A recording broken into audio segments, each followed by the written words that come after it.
नमस्कार दोस्तों, स्वागत है आप सभी का दिशा स्टडी अड्डा में और आज की इस क्लास में। तो चलिए शुरू करते हैं दोस्तों आज की क्लास। और आज क्लास का पहला क्वेश्चन है कि चीन ने हाल ही में आईसीटी उत्पादों पर शुल्क और सौर सब्सिडी को लेकर किस देश के खिलाफ डब्ल्यूटीओ में शिकायत दर्ज कराई है। तो ये कराई है भारत के खिलाफ।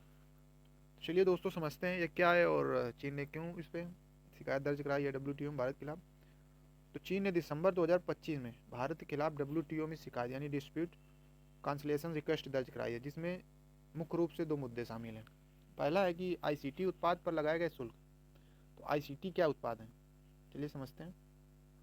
तो चीन का आरोप है कि भारत ने सूचना और संचार प्रौद्योगिकी यानी आईसीटी से जुड़े उत्पाद जैसे कि मोबाइल हो गया, कंप्यूटर हो गया और नेटवर्क उपकरण आदि पर उच्च सीमा शुल्क टैरिफ लागू किए हैं जो अंतर्राष्ट्रीय व्यापार नियमों के खिलाफ हैं। और चीन का कहना है कि ये उपाय डब्ल्यूटीओ के बाइंडिंग टैरिफ यानी बांधे हुए टैरिफ और नेशनल ट्रीटमेंट यानी राष्ट्रीय व्यवहार के नियमों का उल्लंघन कर सकते हैं। और इसका परिणाम यह है कि दोस्तों चीन के निर्यातकों को भारत में अपने आईसीटी उत्पादों की बिक्री कठिन हो जाती है, ठीक है। और भारत के घरेलू उद्योगों को अनुचित प्रतिस्पर्धात्मक लाभ मिल जाता है। और दूसरा रीजन ये है कि सोलर और अन्य उद्योगों को दी जा रही सब्सिडी, जैसे कि अपने आप सोलर पैनल लगवाते हैं तो उसमें गवर्नमेंट क्या है कि बहुत सारी सब्सिडी देती है आपको, ठीक है। तो चीन ने यह भी कहा है कि भारत सरकार द्वारा सौर ऊर्जा सहित अन्य तकनीक क्षेत्रों को दी जा रही सब्सिडी यानी प्रोत्साहन राशि डब्ल्यूटीओ के नियमों के खिलाफ है। और चीन का तर्क ये है कि यह सब्सिडी आयात प्रतिस्थापन सब्सिडी कहलाती है जो डब्ल्यूटीओ में प्रतिबंधित श्रेणी में आती है, ठीक है। इससे भारत कंपनियों को घरेलू स्तर पर बड़ा लाभ मिलता है जबकि चीनी कंपनियों को नुकसान होता है। और चीन का मूल तर्क यह है कि भारत की ये नीतियाँ डब्ल्यूटीओ के मल्टीलेटरल ट्रेड नियमों के साथ संगत नहीं है। और आईसीटी उत्पादों पर शुल्क और सब्सिडी के कारण भारतीय बाजार में चीनी उत्पादों की उचित पहुंच बाधित हो रही है। इससे चीन के उद्योगों को व्यापारिक नुकसान हो रहा है और बाजार में अनुचित प्रतिस्पर्धा हो रही है।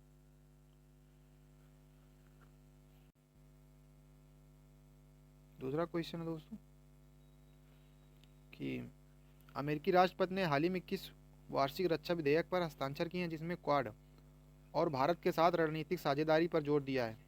तो ये दिया है NDAA 2026, ठीक है। नेक्स्ट क्वेश्चन होगा कि केंद्रीय गृह मंत्रालय ने CAPF यानी केंद्रीय सशस्त्र पुलिस बल में ग्रुप C पदों पर पूर्व अग्निवीरों के लिए आरक्षण को 10% से बढ़ाकर कितना कर दिया है। तो यह कर दिया है 50%, यानी 50% आरक्षण उनको कर दिया है, ठीक है। नेक्स्ट क्वेश्चन होगा कि भारत ने हाल ही में किस देश को हराकर 4 मैचों की सीरीज T20 सीरीज 3-1 से जीती है। तो यह है दक्षिण अफ्रीका से, ठीक है। नेक्स्ट क्वेश्चन, जॉर्डन को हराकर किस देश ने अरब कप फुटबॉल टूर्नामेंट जीता है। तो यह जीता है मोरक्को ने। अरब कप जो हुआ था अभी फुटबॉल टूर्नामेंट था यह, तो इसमें मोरक्को ने जॉर्डन को हराकर यह खिताब जीत लिया है, ठीक है। नेक्स्ट क्वेश्चन होगा कि खेलो इंडिया बीच गेम्स का दूसरा संस्करण 5 जनवरी से कहाँ पर आयोजित किया जाएगा। तो यह आयोजित किया जाएगा ब्लू फ्लैग गोगला बीच दीव में, दमन एवं दीव में, ठीक है। नेक्स्ट क्वेश्चन होगा किस राज्य सरकार ने दिसंबर 2025 में प्लेटफॉर्म आधारित गिग वर्कर्स पंजीकरण और कल्याण अधिनियम को मंजूरी दी है। तो यह दी है झारखंड सरकार ने। नेक्स्ट क्वेश्चन होगा कि हाल ही में पीएम मोदी द्वारा गुवाहाटी में किस हवाई अड्डे के नए टर्मिनल भवन का उद्घाटन किया गया है। तो यह किया गया लोकप्रिय गोपीनाथ बारदोलाई अंतर्राष्ट्रीय हवाई अड्डा, ठीक।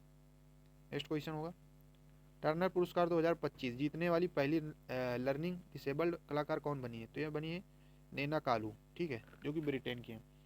तो टर्नर पुरस्कार क्या है दोस्तों। तो टर्नर पुरस्कार ये ब्रिटेन का सबसे प्रतिष्ठित कला पुरस्कार है, ठीक है। इसकी शुरुआत जो हुई थी 1984 में हुई थी। यह पुरस्कार हर साल समकालीन दृश्य कला के क्षेत्र में उत्कृष्ट योगदान के लिए दिया जाता है, ठीक है। यह पुरस्कार ब्रिटिश कलाकारों या ब्रिटिश में कार्यरत कलाकारों को दिया जाता है, ठीक है दोस्तों आज की रही क्लास और क्वेश्चन जो थे बहुत ही बेहतरीन थे और मैंने डिस्कस भी किया अच्छी तरह से। तो क्लास ज़रूर देगा करिए आप 4 से 5 मिनट निकाल कर, जो कि आपके एग्ज़ाम के लिए बेहद उपयोगी साबित होगी, ये मैं दावे के साथ में कह सकता हूँ।